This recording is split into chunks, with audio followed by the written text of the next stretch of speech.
एक राष्ट्र के अंदर नया राष्ट्र बनाने की एक साजिश थी धारा 370। धारा 370 अब इतिहास बन चुका है। धारा 370 का इतिहास अब आपको सिर्फ किताबों में मिलेगा। माननीय प्रधानमंत्री जी ने जम्मू कश्मीर के सभी राजनीतिक दलों के नेताओं से आह्वान किया है कि हम सबको मिलकर दिलों की दूरियां भी मिटानी होंगी और हम सबको मिलकर दिल्ली की दूरियां भी मिटानी होंगी। सर्वदलीय बैठक में जब मोदी जी ने जम्मू कश्मीर के अलग अलग क्षेत्रों का जिक्र किया तो जम्मू कश्मीर के कुछ नेताओं को उन क्षेत्रों की जानकारी नहीं थी जिन क्षेत्रों की जानकारी प्रधानमंत्री मोदी साहब को थी। पाकिस्तान जिस भाषा को समझता है उसको उसी भाषा में जवाब देंगे। गुरुवार को दिल्ली में पीएम मोदी की मीटिंग हुई जम्मू कश्मीर के नेताओं के साथ। मीटिंग से पहले ही बहुत सारे सवाल खड़े किए गए थे कि भाई आखिर मीटिंग क्यों की जा रही है उन नेताओं के साथ जिनके खिलाफ बीजेपी राजनीति करती रही है, जिनको आर्टिकल 370 के बहाने जो जम्मू कश्मीर में मानवाधिकारों को हनन करते रहे हैं। आखिर उनको मीटिंग में क्यों बुलाया जाए, क्यों उनको दोबारा जिंदा करने की कोशिश की जा रही है। बहरहाल मीटिंग का एजेंडा जब सामने आया पता चला कि भाई मीटिंग में डीलिमिटेशन प्रोसेस की और डेमोक्रेटिक प्रोसेस की बात हुई, लेकिन अभी भी बहुत सारे सवाल ऐसे हैं जिनके जवाब जानना ज़रूरी है।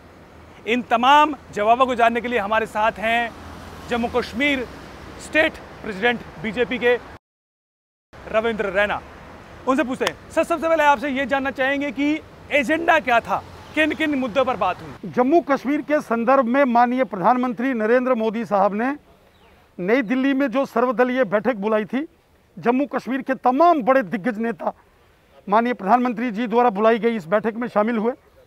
सभी जम्मू कश्मीर के नेताओं ने अपनी अपनी बात, अपना अपना पक्ष रखा। माननीय प्रधानमंत्री जी ने जम्मू कश्मीर के सभी राजनीतिक दलों के नेताओं से आह्वान किया है कि हम सबको मिलकर दिलों की दूरियां भी मिटानी होंगी और हम सबको मिलकर दिल्ली की दूरियां भी मिटानी होंगी। माननीय प्रधानमंत्री जी द्वारा स्पष्ट संदेश दिया गया कि हम सबको मिलकर उज्जवल जम्मू कश्मीर के भविष्य के लिए काम करना है। हम सबको मिलकर जम्मू कश्मीर की जनता की भलाई के काम करने हैं। प्रधानमंत्री जी ने स्पष्ट कहा, अलगाववाद, आतंकवाद और पाकिस्तान की मानसिकता ने जम्मू कश्मीर को बर्बाद किया है। भारत सरकार और विशेषकर नरेंद्र मोदी साहब का जम्मू कश्मीर के साथ विशेष लगाव रहा है। माननीय प्रधानमंत्री जी ने कहा कि जम्मू कश्मीर उनके घर के जैसा है और जम्मू कश्मीर का हर एक नागरिक, प्रधानमंत्री जी ने कहा कि उनके परिवार के सदस्य जैसा है। माननीय प्रधानमंत्री जी ने लंबे समय तक जम्मू कश्मीर के अंदर संगठन का काम किया है। सर्वदलीय बैठक में जब मोदी जी ने जम्मू कश्मीर के अलग अलग क्षेत्रों का जिक्र किया तो जम्मू कश्मीर के कुछ नेताओं को उन क्षेत्रों की जानकारी नहीं थी जिन क्षेत्रों की जानकारी प्रधानमंत्री मोदी साहब को थी। जम्मू कश्मीर प्रधानमंत्री नरेंद्र मोदी साहब के दिल में बसता है और जम्मू कश्मीर का बच्चा बच्चा माननीय प्रधानमंत्री जी से प्यार करता है। श्री नरेंद्र मोदी साहब ने पिछले 7 वर्षों में प्रधानमंत्री रहते हुए जो कार्य जम्मू कश्मीर की जनता के हित के लिए किए हैं, जो डेवलपमेंट के काम किए हैं, जो विकास कार्यों में तेजी लाई है, वो 70 वर्षों में नहीं हुए। धारा 370 के कारण जम्मू कश्मीर के अंदर आतंकवाद, अलगाववाद और पाकिस्तान की मानसिकता को जन्म दिया गया, जिसके चलते जम्मू कश्मीर के अंदर आतंकवाद पनपा और जिस आतंकवाद ने कश्मीर घाटी से कश्मीरी पंडितों को बंदूक की नोक पर बाहर खदेड़ दिया। इस धारा 370 के कारण पनपे आतंकवाद ने कश्मीर घाटी से सिखों को विस्थापित कर दिया और कश्मीर घाटी के अंदर रहने वाले जो देशभक्त मुसलमान हैं उनको भी धारा 370 के कारण तकलीफें सहना पड़ी। जम्मू कश्मीर के अंदर जो जम्मू के डोगरे हैं, देशभक्त लोग हैं, वो भारत माता के सिपाही हैं। जम्मू के डोगरे, उन्होंने 70 साल देश का तिरंगा बुलंद रखा और सीने पर गोलियां खाई, लेकिन भारत माता की जय जयकार की। गुज्जर बकरवाल जो कि 100% मुसलमान हैं, उनके अधिकारों का हनन किया गया, उनको अधिकार नहीं दिए गए 70 साल धारा 370 के कारण। जो रेफ्यूजीज हैं, पश्चिम पाकिस्तान से आए विस्थापित रेफ्यूजी या पाकिस्तान के कब्जे वाले जम्मू कश्मीर से आए रेफ्यूजी, 70 वर्ष उनको उनके अधिकारों से वंचित किया गया। पश्चिम पाकिस्तान के रेफ्यूजीज को 70 साल नागरिकता नहीं दी गई धारा 370 के कारण। और जम्मू कश्मीर के अंदर एक बड़ा वर्ग है, पहाड़ी वर्ग, पहाड़ी कम्युनिटी, जो डिस्ट्रिक्ट राजौरी, डिस्ट्रिक्ट पुंछ, बारामूला और कुपवाड़ा जिलों के अंदर रहते हैं, जिसमें 80% मुसलमान लोग हैं। इन पहाड़ी कम्युनिटी के लोगों के साथ धारा 370 के कारण अत्याचार हुए, उनको 70 साल उनके अधिकार नहीं दिए गए। और पहाड़ी कम्युनिटी के लोग, जिसमें हिंदू, मुस्लिम, सिख हैं और अधिकांश 80% से ज़्यादा मुसलमान हैं, वो हिंदुस्तानी हैं, वो अपने मादरे वतन हिंदुस्तान से बेपनाह मोहब्बत करते हैं। लेकिन ऐसे लोगों को 70 साल जम्मू कश्मीर में हक नहीं दिया गया। ये धारा 370 के कारण जम्मू कश्मीर की बेटियों को उनका अधिकार नहीं था। 108 केंद्रीय कानून जो देश के पार्लियामेंट ने पास किए थे, 108 कानून, वो जम्मू कश्मीर में लागू नहीं होने दिए। जम्मू कश्मीर के अंदर 2-2 झंडे थे, जम्मू कश्मीर के अंदर 2-2 कानून थे। एक देश में 2 झंडे, एक देश में 2 कानून। एक राष्ट्र के अंदर नया राष्ट्र बनाने की एक साजिश थी धारा 370। Article 370 was a wall of hatred, इसको हटाना बहुत जरूरी था। और जब से यह धारा हटी है, जम्मू कश्मीर का बच्चा बच्चा खुश है, चाहे वो हिंदू है या मुसलमान है, सिख है या ईसाई है, महिला है या पुरुष है, सब लोगों को न्याय और इंसाफ मिला है। रही बात डीलिमिटेशन की, डीलिमिटेशन कमीशन अपना कार्य बड़ी तेजी से कर रहा। सर्वदलीय बैठक में माननीय प्रधानमंत्री जी ने भी कहा, आने वाले 4-5 महीनों में डीलिमिटेशन कमीशन अपना सारा कार्य पूरा करेगा। उसके बाद जम्मू कश्मीर के अंदर विधानसभा की सीटों का गठन होगा, और जब जम्मू कश्मीर के अंदर विधानसभा की सीटों का गठन होगा, उसके बाद जम्मू कश्मीर के अंदर जल्द चुनाव होंगे और जम्मू कश्मीर के अंदर चुनी हुई सरकार होगी, जम्मू कश्मीर के अंदर चुना हुआ मुख्यमंत्री होगा।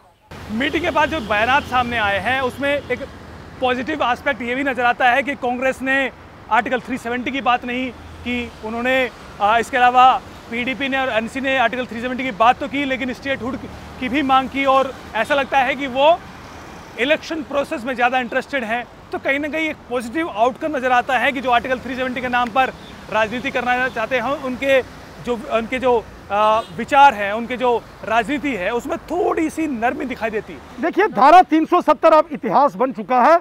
धारा 370 का इतिहास अब आपको सिर्फ किताबों में मिलेगा। धारा 370 is an history now. You will get information only in books and it can not be restored. It was a wall of hatred, it is removed, abrogated once for all.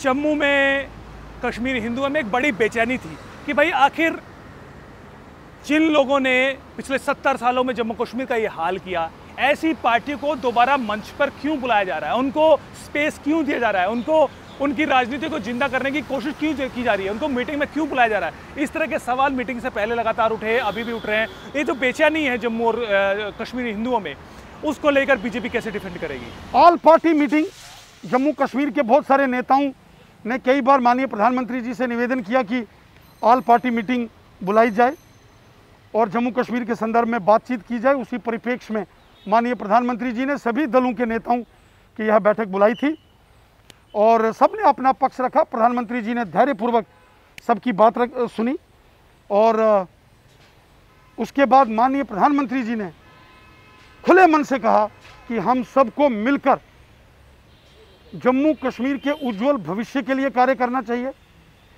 हम सबको मिलकर दिलों की दूरियां और दिल्ली की दूरियां मिटानी होंगी। माननीय प्रधानमंत्री जी ने कहा, हम सबको मिलकर जम्मू कश्मीर के उज्जवल भविष्य के लिए कार्य करना है। क्या मीटिंग में पाकिस्तान का भी मुद्दा उठा, आर्टिकल 370 की मांग की, पीडीपी ने मांग उठाई, इसको लेकर कुछ बात हुई? जम्मू कश्मीर के अंदर जिस प्रकार से नरेंद्र मोदी साहब की सरकार ने कार्य किया है, आज आप देख रहे हैं, आतंकवाद हो, अलगाववाद हो या पाकिस्तान की मानसिकता पर कड़ा प्रहार केंद्र की नरेंद्र मोदी साहब की सरकार ने किया है। आतंकवाद, अलगाववाद और पाकिस्तान की मानसिकता को किसी सूरत में बर्दाश्त नहीं किया जाएगा। स्टेटहुड की भी बात हुई, स्टेटहुड की मुद्दा सभी ने उठाया, उस पे क्या आश्वासन दिया पीएम मोदी ने? माननीय गृह मंत्री जी ने जब धारा 370 पर डिबेट पार्लियामेंट में चल रही थी, उन्होंने स्वयं कहा था कि जब जम्मू कश्मीर के हालात ठीक हो जाएंगे, जब जम्मू कश्मीर की परिस्थितियां सामान्य हो जाएंगी, तो जम्मू कश्मीर को पुनः राज्य का दर्जा बहाल कर दिया जाएगा।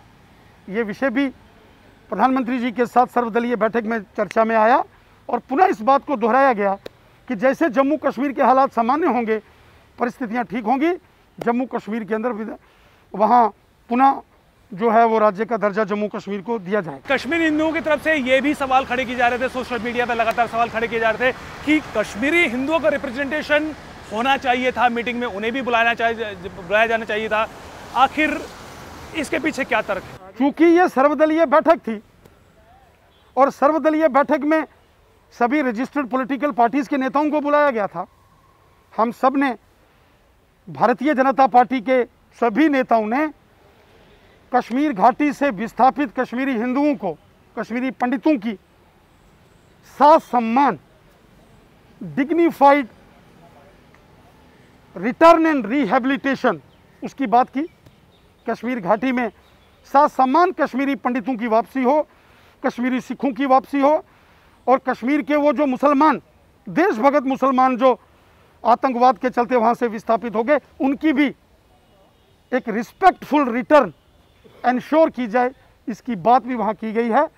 और जिसका जिक्र माननीय प्रधानमंत्री जी ने भी अपने संबोधन में कहा कि उनको कश्मीरी पंडितों की, कश्मीरी सिखों की, कश्मीर के जो राष्ट्रवादी मुसलमान हैं उनकी चिंता है, जम्मू के डोगरे, रेफ्यूजीज, गुजर बकरवाल, पहाड़ी कम्युनिटी के लोग, महिलाएं हों, समाज के हर वर्ग की चिंता, दलित समाज के लोग हों जिनको 70 साल जम्मू कश्मीर में हक नहीं दिया गया, शेड्यूल कास्ट कम्युनिटी को, आज धारा 370 के समापन के बाद उनको भी अधिकार मिल रहे हैं।